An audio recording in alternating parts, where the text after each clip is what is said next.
الحمد للہ ذی العزت والعلاء رب العالمین والصلاة والسلام علی سید الانبیاء والمرسلین والعاقبۃ للمتقین اما بعد فاعوذ باللہ من الشیطان الرجیم بسم اللہ الرحمن الرحیم یا ایہا الذین آمنوا استعینوا بالصبر والصلاۃ ان اللہ مع الصابرین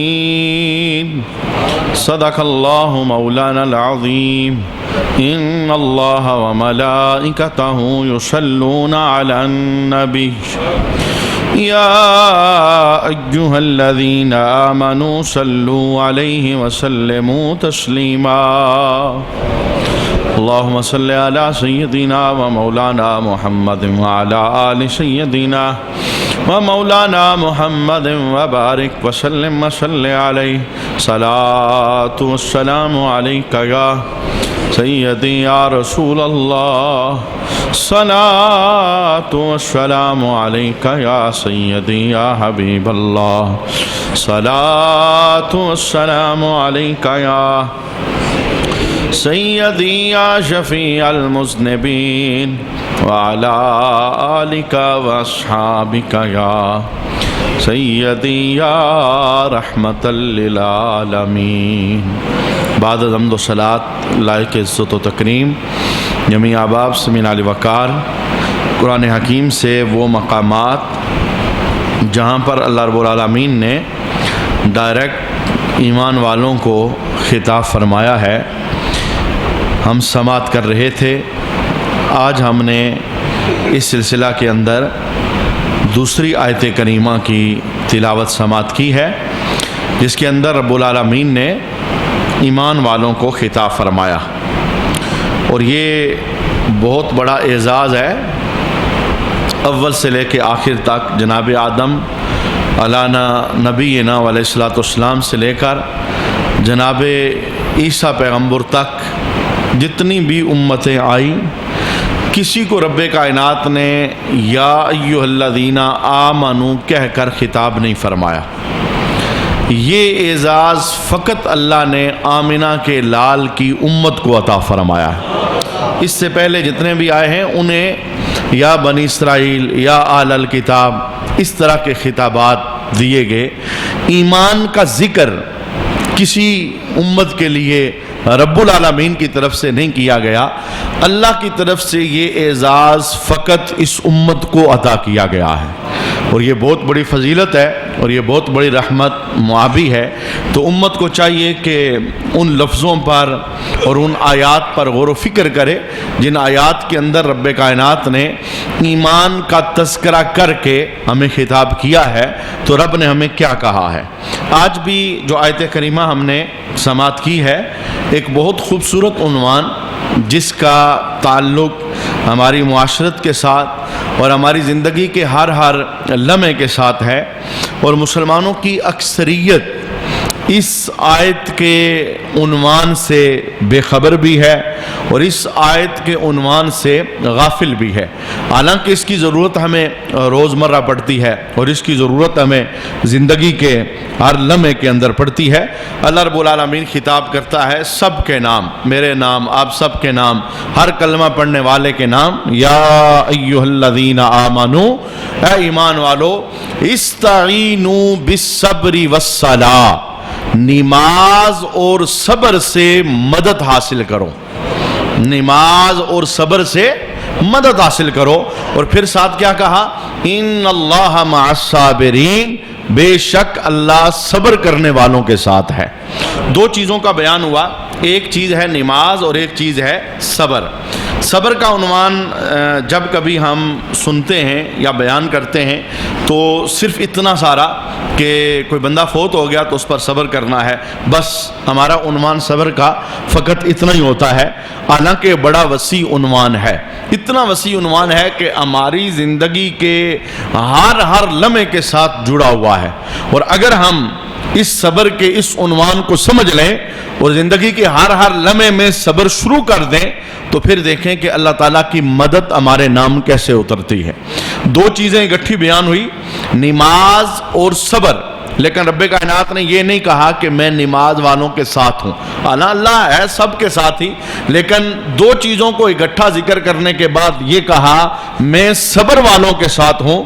مفسرین کہتے ہیں پتہ یہ چلتا ہے صبر نماز سے بھی زیادہ فضیلت رکھتا ہے، یعنی نماز بھی فضیلتوں والی ہے، نماز بھی اپنے اندر بڑی رحمتیں رکھتی ہے، لیکن صبر کا عنوان یہ نماز سے زیادہ فضیلت والا ہے اور نماز سے زیادہ بلند ہے، اور رب کائنات نے صابروں کو اپنی معیت کا وعدہ دیا ہے۔ آئیے ایک حدیث سماعت کرتے ہیں جس حدیث کے اندر صبر کی قسمیں بیان کی گئی۔ آپ ان صبر کی قسموں کو دیکھیے اور پھر ان صبر کی قسموں کو اپنی زندگی پر اپلائی کیجئے، آپ محسوس کریں گے کہ لمحہ لمحہ ہمیں صبر کی ضرورت ہے، لمحہ لمحہ یہ عنوان ہماری زندگی کے اندر داخل ہو سکتا ہے۔ حضرت علی رضی اللہ تعالی عنہ آپ صبر کی قسموں کو بیان کرتے ہیں، آپ فرماتے ہیں الصبر ثلاثۃ، صبر تین قسم کا ہوتا ہے، یعنی یہ تین زندگی کے مختلف شعبے ہیں اور ان شعبہ جات کے اندر پھر اپنی جگہ پر مزید تفصیلات موجود ہیں۔ فرمایا صبر تین قسم کا ہوتا ہے۔ سب سے پہلا صبر فصبر علی المصیبہ، سب سے پہلا صبر مصیبت پر صبر کرنا۔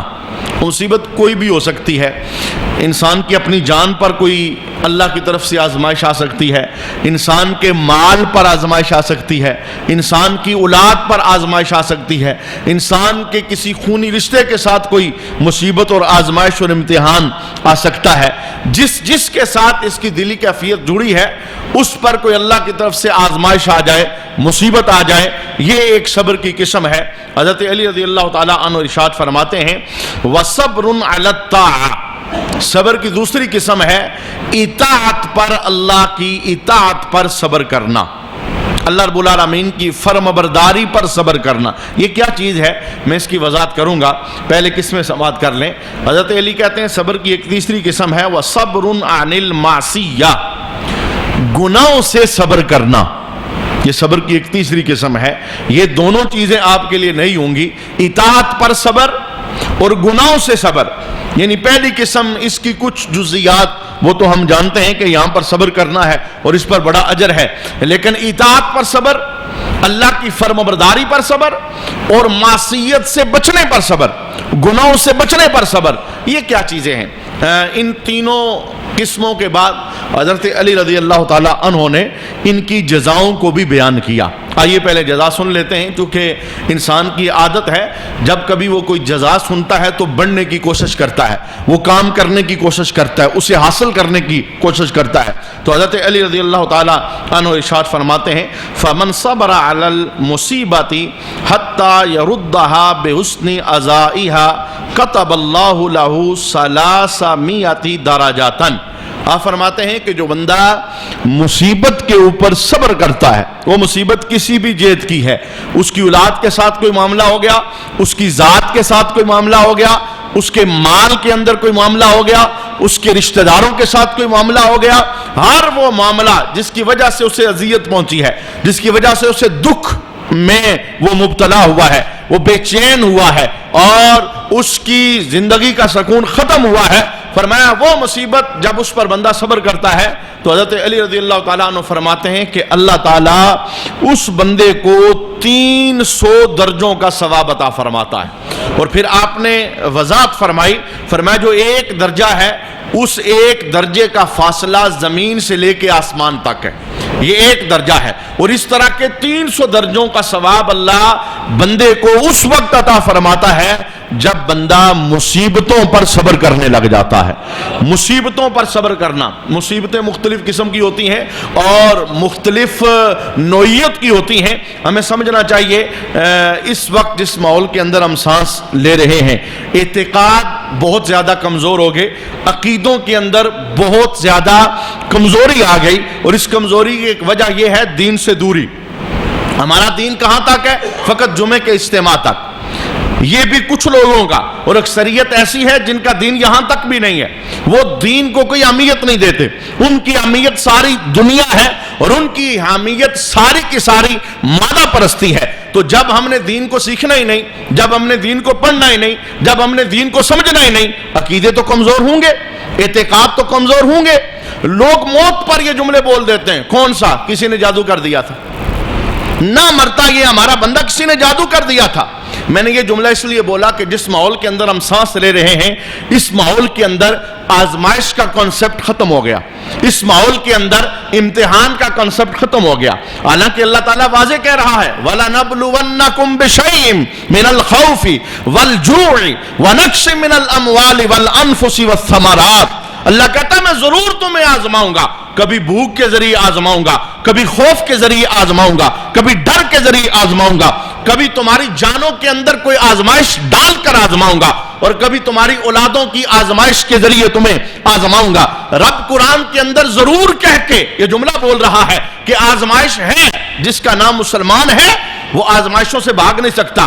ہاں، ہم لوگوں نے آزمائشوں کے نام مختلف رکھ دیے، ہم نے آزمائشوں کا نام رکھا جادو، ہم نے امتحانوں کا نام رکھا بندش، ہم نے امتحانوں کا نام رکھا کسی بندے کی طرف سے دشمنی کے نتیجے میں ہم پر یہ وبال اترا ہے۔ حالانکہ ایسا نہیں ہے، جو مسلمان ہے اسے سمجھنا چاہیے مصیبتیں یہ کوئی بندہ نہیں ڈال سکتا۔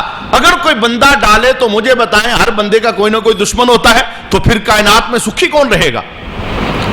اس نے ڈال لی اس پر، اس نے واپس ڈال لی اس پر۔ اگر یہ ممکن ہوتا کہ جادوؤں کے ذریعے، بندشوں کے ذریعے، شیطانی کاموں کے ذریعے کسی پر امتحان یا آزمائشیں ڈالی جاتی، پھر تو بڑا آسان تھا دشمنوں کو زیر کرنا، دشمنوں کو گرانا، کیونکہ ہر بندے کا کوئی نہ کوئی دشمن تو ضرور ہوتا ہے۔ پھر مجھے بتائیے کائنات میں بچنا کس نے تھا؟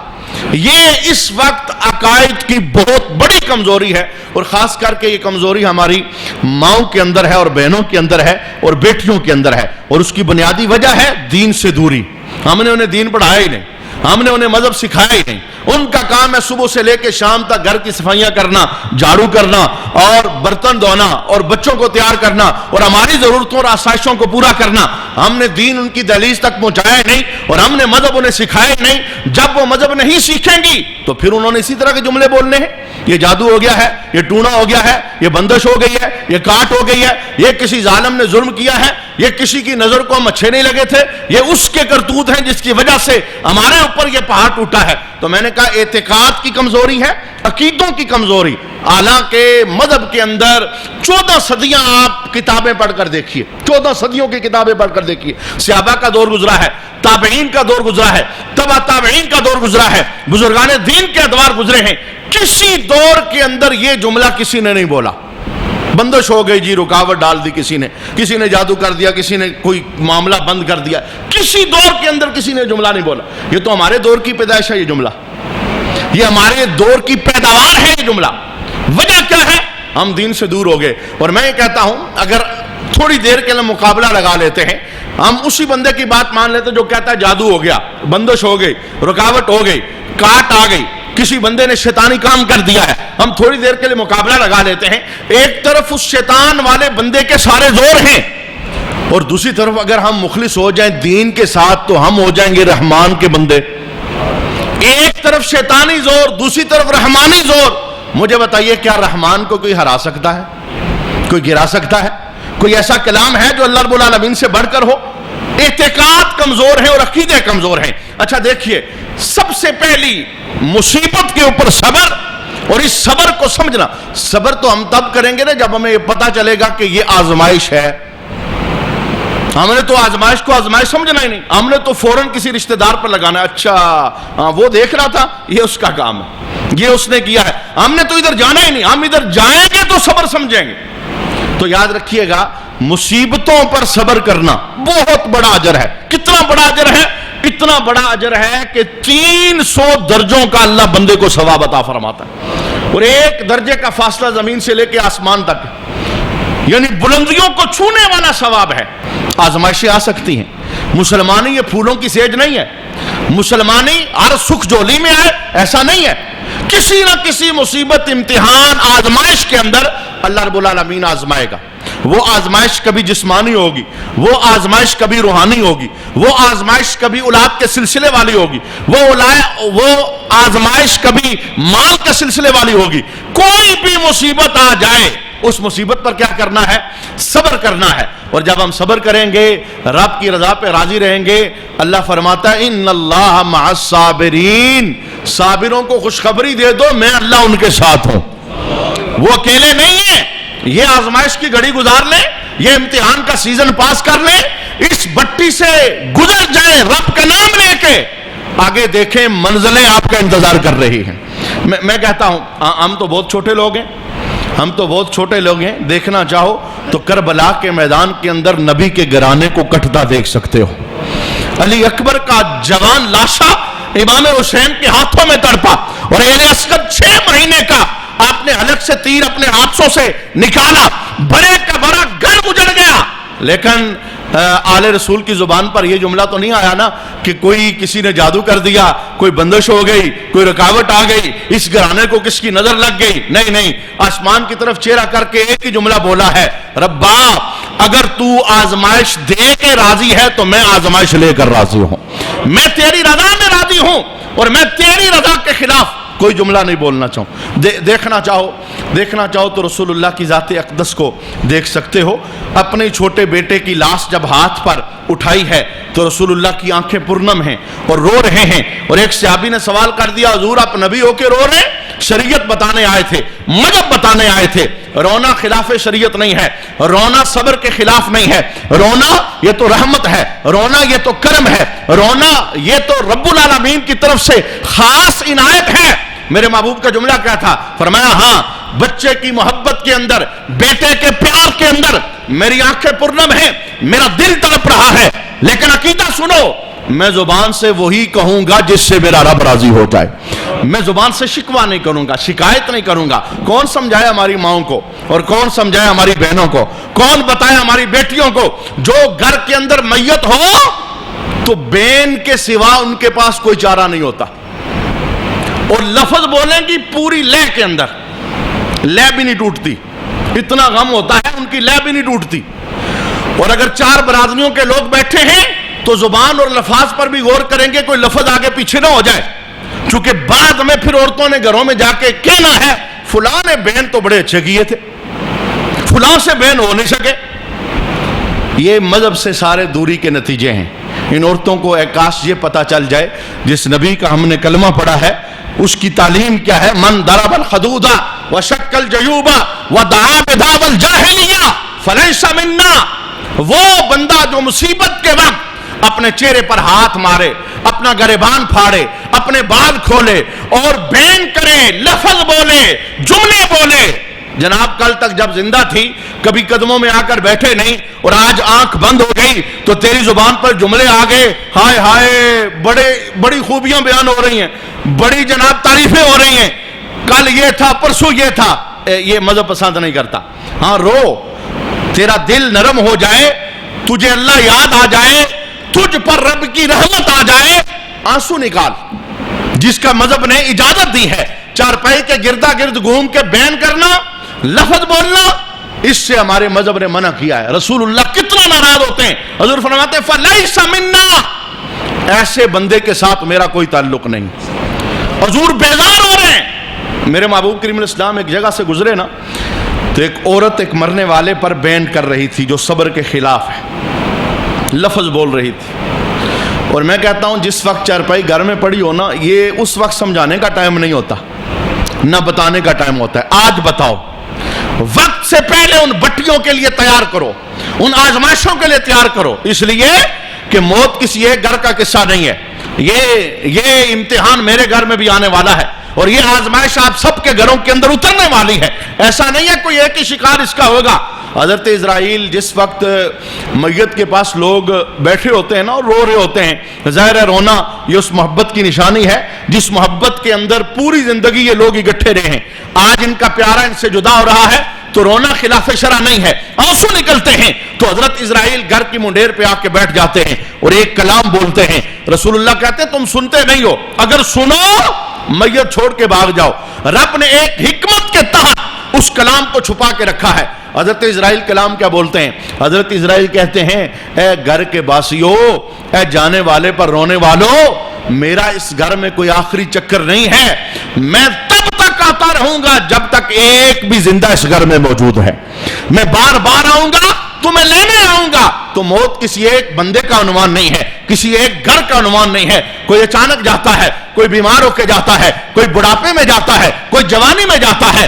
اپنے اپنے وقت مقررہ پر دنیا چھوڑنی ہوتی ہے اور اللہ کے دربار میں پہنچنا ہوتا ہے.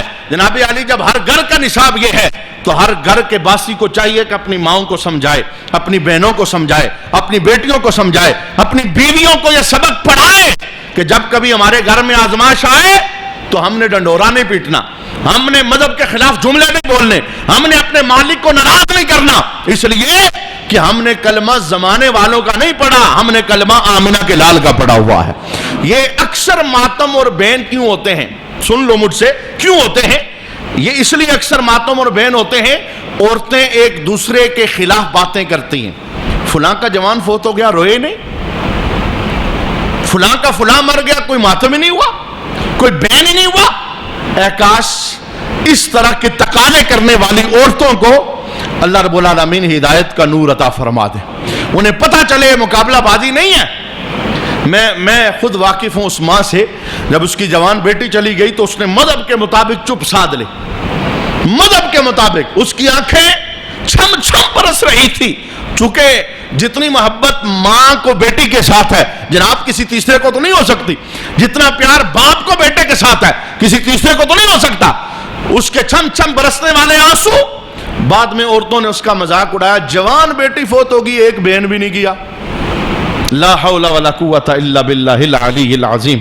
کس معاشرے میں ہمارا سامنا ہے؟ جاہلانہ رویے اور جاہلانہ طرز عمل. اس پر تو اس کی حوصلہ افزائی ہونی چاہیے تھی کہ تو نے رب العالمین کا شکر کرتے ہوئے اس مصیبت کے لمحے کو گزارا ہے. تو آزمائش پر کامیاب ہو گئی ہے، بجائے اس کے کہ یہ کہا جائے تجھ سے تو بہن ہی نہیں ہوا، تجھ سے تو ماتم ہی نہیں ہوا. بہرکیف یہ پڑھایا جانے والا سبق ہے اور اسی لیے بار بار قرآن تلقین کر رہا ہے. مدد چاہتے ہو، رب کی معیت چاہتے ہو، رب کا کرم چاہتے ہو، پھر مصیبتوں پہ صابر بن جاؤ. دیکھو اللہ تمہاری مدد کتنی فرماتا ہے. مدد خود آئے گی، تمہارے قدم چومے گی. رسول اللہ صلی اللہ تعالیٰ علیہ وسلم نے گزرتے ہوئے دیکھا کہ ایک عورت رو رہی ہے میت کے اوپر، تو آپ اس کے پاس چلے گئے. رسول اللہ نے فرمایا اے ماتم کرنے والی، بین کرنے والی، رک جا، یہ حرام ہے، مذہب نے لفظ بولنے سے منع کیا ہے. تو اس نے آگے سے جواب کیا دیا؟ اس نے کہا میرا غم میں ہی جانتی ہوں، آپ چلے جائیں، مجھے سمجھائے نا. رسول اللہ نے دوسری بار اسے کچھ نہیں کہا. حضور آگے وہ پہچان نہ سکی کہ رسول اللہ ہے، وہ اپنے غم میں تھی. آگے سے اس نے جواب دے دیا تو بعد میں لوگوں نے، عورتوں نے اسے تانا لگایا کہ تو نے یہ کیا کیا، تجھے سمجھانے والا کوئی عام بندہ نہیں تھا، رب کا محبوب تجھے سمجھا رہا تھا، رسول اللہ تجھے بتا رہے تھے کہ صبر کر، اور تو نے آگے سے یہ کیا کہ آپ اپنا کام کریں. وہ بڑی شرمندہ ہوئی اور بعد میں رسول اللہ کے پاس آئی اور آ کے کہنے لگی یا رسول اللہ میں صبر کرتی ہوں. تو میرے محبوب کا جملہ کیا تھا؟ فرمایا اب کے صبر کا کوئی فائدہ نہیں، بعد میں تو صبر آ ہی جاتا ہے. فرمایا صبر اس وقت ہوتا ہے جب اللہ آزمائش اتار رہا ہے. صبر کا تو وہ لمحہ ہے، وہ لمحے تم نے پیٹ کے گزار دیے، ماتم کر کے گزار دیے، لفظ بول کے گزار دیے، شکوے میں گزار دیے، شکایت میں گزار دیے، اور بعد میں کو ہم صابر ہیں. نانا، یہ اللہ کا نظام ہے، یہ وقت ایک پٹی ہے، جو آگے بیتتا جاتا ہے مرم لگتی جاتی ہے اور آزمائشوں کے اوپر خود بخود صبر آتا چلا جاتا ہے. لیکن ثواب والا صبر کون سا ہے؟ اس وقت کیا جائے جب اللہ کی طرف سے آزمائش اتر رہی ہے اور امتحان اتر رہا ہے. حضرت علی رضی اللہ تعالیٰ عنہ کہتے ہیں صبر کی سب سے پہلی قسم ہے مصیبتوں پر صبر. اور میں نے کہا مصیبتیں مختلف قسم کی ہو سکتی ہیں، ذات پر بھی کبھی کوئی آزمائش آ سکتی ہے. کتنے لوگ چلنے والے آج وہ بستر پر لیٹ گئے، کسی کی ٹانگ کٹ گئی، کوئی دماغی مفلوج ہو گیا، کسی کے ہاتھ ضائع ہو گئے. ہم چونکہ ساری اعضاء اور ساری نعمتوں سے مالا مال ہیں، ہمیں ان کا تو احساس نہیں ہے، لیکن انہیں اپنا احساس ضرور ہے کہ کل تک ہمارے پاس نعمت تھی، کہ کوئی دیکھ رہا تھا تو اچانک ایسا ہوا نظر غائب ہو گئی، اس کے پاس وہ نظر والی قیمت نہیں ہے۔ اب یہ ساری چیزیں کیا ہیں؟ یہ اللہ کی آزمائشیں۔ اس نے جنہیں ٹانگیں دی ہیں شکر کریں، اور جن سے ٹانگیں لی ہیں اس کی بڑی آزمائش ہے۔ جسے اس نے آنکھیں دی ہیں وہ شکر ادا کریں، جس سے اس نے آنکھیں لے لی یہ بہت بڑی آزمائش ہے۔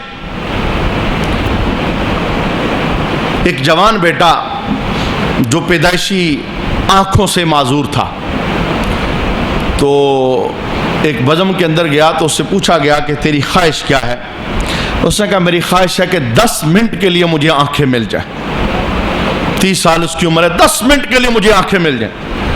تو اس بندے نے پوچھا 10 منٹ کے لیے آنکھیں لے کے تو کیا کرے گا؟ اس نے کہا میں دیکھنا چاہتا ہوں میری ماں کا چہرہ کیسا ہے۔ یعنی اب ہمیں تو احساس نہیں نا آنکھ کتنی بڑی نعمت ہے، میں آپ کو دیکھ رہا آپ مجھے دیکھ رہے ہیں۔ یہ تو کسی ایسے سے پوچھے نا جو اس نور سے معروم ہے، وہ دنیا کی نگینیاں نہیں دیکھ سک رہا، اور وہ دنیا کے رب العالمین کے انعامات اس کے جلوے اپنی آنکھوں سے نہیں دیکھ رہا، لیکن اللہ رب العالمین امتحانوں پر بڑی جزائیں دیتا ہے۔ میرے محبوب کی حدیث شریف ہے، فرمایا جس بندے سے اللہ دنیا میں آنکھیں واپس لے لے یہ اللہ کا بندے کے ساتھ سودا ہے، اے بندے صبر کرنا اللہ بدلے میں تمہیں جنت عطا فرمائے گا۔ آزمائشیں مختلف قسم کی ہو سکتی ہیں، جسم پر آزمائش، اولاد پر آزمائش، مال کا نقصان ہو گیا، لٹ گیا، ڈکیتی ہو گئی، چوری ہو گئی، ضائع ہو گیا، گر گیا، کسی بھی جہت کے ساتھ مال ضائع ہو گیا۔ اب مال کی انسان کے ساتھ محبت ہے، درد ہوتا ہے، تکلیف ہوتی ہے، مولا کیا کریں؟ فرمایا صبر کرو۔ مولا دے گا کیا؟ فرمایا میں تمہارے ساتھ ہو جاؤں گا۔ ان میں سے ایک آزمائش مال کی بھی تھی۔ آپ کے بہت زیادہ مالدار تھے، آپ بکریاں تھی بے شمار، باغات تھے بے شمار، ایک ہی دن کے اندر وہ سارے کے سارے باغ ضائع ہو گئے۔ طوفان آیا، باغ ضائع ہو گئے۔ پھر ایک طوفان آیا، وہ بکریاں جانور جہاں باندھے ہوئے تھے وہ چھت گری، اس کے نیچے سارے دب گئے۔ تو آپ کے جو غلام تھے انہوں نے آ کے پیغمبر کو خبر دی کہ آپ کا سارا مال ضائع ہو گیا۔ اللہ اکبر، ایک نبی قوم کی تربیت کر رہا ہے، عوام کو بتا رہا ہے مال ضائع ہو گیا۔ تو نبی کی زبان پر جملہ کیا تھا؟ فرمایا میرا کب تھا؟ جس کا تھا اس نے لے لیا، میں اس کی رضا میں راضی ہوں۔ میں تو عارضی مالک تھا، حقیقی مالک وہ تھا جس کا تھا اس نے لے لیا، میں اس کی رضا میں راضی ہوں۔ تو مال پر بھی آزمائش ہو سکتی ہے، اولاد پر بھی آزمائش آ سکتی ہے۔ اولاد معذور ہو گئی، اولاد ہاتھوں کے اندر اس کی روح نکل گئی۔ 6 سال کا بچہ تھا، 10 سال کا بچہ تھا، 11 سال کا بچہ تھا، 15 سال، کتنے جوان ہیں ہماری نگاہوں کے سامنے، وہ دنیا سے چلے جاتے ہیں۔ کیا کیا ماں باپ کے ارمان ہوتے ہیں، کیا کیا ماں باپ کی امنگیں ہوتی ہیں، لیکن انہیں اولاد کے جنازے اٹھانے پڑتے ہیں۔ اب یہ وہ باپ جانتا ہے جو جوان اولاد کے جنازے کو کندھا دیتا ہے، یا وہ ماں جانتی ہے جو جوان اولاد کی میت کے سامنے کھڑی ہوتی ہے۔ یہ بہت بڑی آزمائش ہے۔ یہی وجہ ہے رسول اللہ نے کہا بتا دو میرے غلاموں کو جس پر یہ آزمائش آ جائے، اولاد اللہ لے لے، وہ صبر کرے، مولا ملے گا کیا؟ اللہ فرشتوں کو کہتا ہے فرشتوں جنت میں ایک محل بناؤ، اس کا نام رکھو بیت الحمد۔ اس آزمائش پر اس نے صبر کیا ہے، جب گزار کے آئے گا تو یہ حمد والا جنت کا محل میں اسے عطا فرماؤں گا۔ تو میں نے صرف صبر کی ایک قسم بیان کی، وقت پورا ہو گیا۔